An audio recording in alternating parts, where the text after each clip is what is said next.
তোমাকে যদি আমরা এবার নির্বাচিত না করি, জি কি করবে?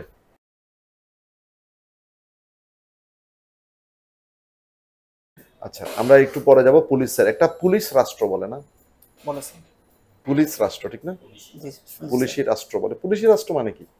স্যার পুলিশি রাষ্ট্র মানে যেখানে স্যার আসলে সে রাষ্ট্র মধ্যে কোনো আইন কানুন মানা হয় না এবং সব ক্ষেত্রে পুলিশই অনেকটা সিদ্ধান্তের ক্ষেত্রে ওনারা অগ্রাধিকার হিসেবে থাকেন। এই বিষয়টা স্যার নিশ্চিত যা বলেছো?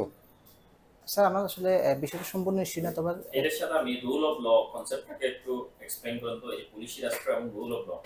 স্যার রুল অফ ল যদি বলি স্যার, এখানে যেখানে পুলিশি রাষ্ট্র সেখানে রুল অফ ল থাকে না, কেন থাকে না? অনুপস্থিত কিভাবে থাকে কেন? স্যার। জি তোমাকে যদি আমরা এবার নির্বাচিত না করি, জি কি করবে? স্যার আমি চেষ্টা করবো পরের জন্য। আমাদের উপর অভিশাপের মাত্রা কতটুকু আসবে? স্যার 0%। কেন? কারণ স্যার আমি মনে করি সিভিল সার্ভিসে নেওয়া হয় দেশকে সর্বোচ্চ সেবা দেওয়ার জন্য। এখানে স্যার অন্যান্য আরও প্রার্থী আছেন, তারা যদি আমার চেয়ে যে দেশকে আরও বেশি সার্ভ করতে পারে, অবশ্যই তারাই সুযোগ পাক, সেটা আমি চাইবো।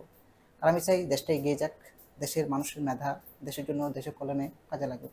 ধন্যবাদ।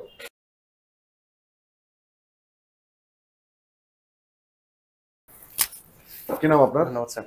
স্যার আমার নাম মোহাম্মদ নুরুল আফসার সবুজ। নুরুল আফসার সবুজ। জি স্যার। আফসার কোন সাবজেক্টে?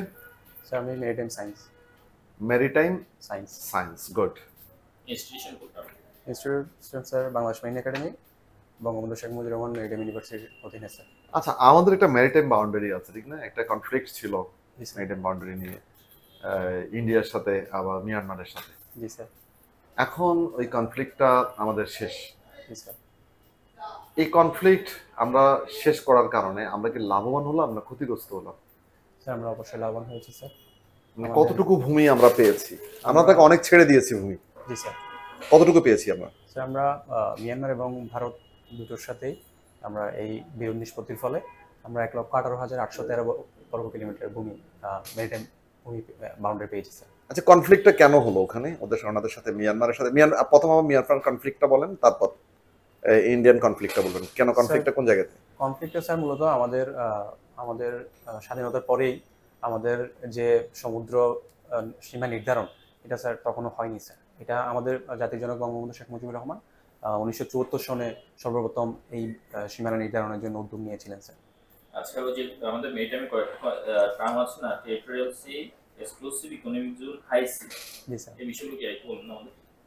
স্যার টেরিটোরিয়াল সির এক্সটেন্ট কতটুকু, এক্সক্লুসিভ ইকোনমিক জোন এটা কতটুকু, হাই সি বলতে কোনটা মিন করে? স্যার স্যার প্রথমত রয়েছে sir base line. Base line হচ্ছে যখন সমুদ্রে ভাটা থাকে, সে ভাটা থাকা অবস্থায় পানি সর্বোচ্চ নিম্ন সীমা যেখানে পৌঁছায়, সেই নিম্ন সীমাটাকে স্যার বেস লাইন ধরা হয়। আর বেস লাইন থেকে স্যার 12 কিলোমিটার পর্যন্ত টেরিটোরিয়াল সি ধরা হয় স্যার। আর সেই 12 কিলোমিটার 12 নটিক্যাল মাইলের পর 12 নটিক্যাল মাইল কন্টাজিয়াস সি ধরা হয়।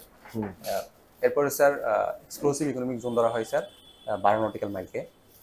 এবং এরপরে sir economic zone 12 nautical mile. দুঃখিত sir 20 nautical mile. 20 nautical mile. আচ্ছা, এখানে একটু কথা বলেন তো, সেখানে আমাকে কোস্ট গার্ড রাখতে হচ্ছে, ওয়াই নট নেভি? নেভি কেন নয়? আমাকে কোস্ট গার্ড কেন রাখতে হবে? স্যার সেখানে নেভিও একসাথে কাজ করে। নাও, নেভি কতটুকু যেতে পারবে, কোস্ট গার্ড কতটুকু যেতে পারবে, কার টেরিটরি কতটুকু? স্যার স্যার আমি যতটুকু জানি স্যার, আমাদের যে এক্সক্লুসিভ ইকোনমিক জোন, এই এক্সক্লুসিভ ইকোনমিক জোন পর্যন্ত যে কোনো একটি দেশ চাইলে সেখানে তাদের যে নৌশক্তি রয়েছে সেই নৌশক্তি দ্বারা টহল পরিচালনা করতে পারে।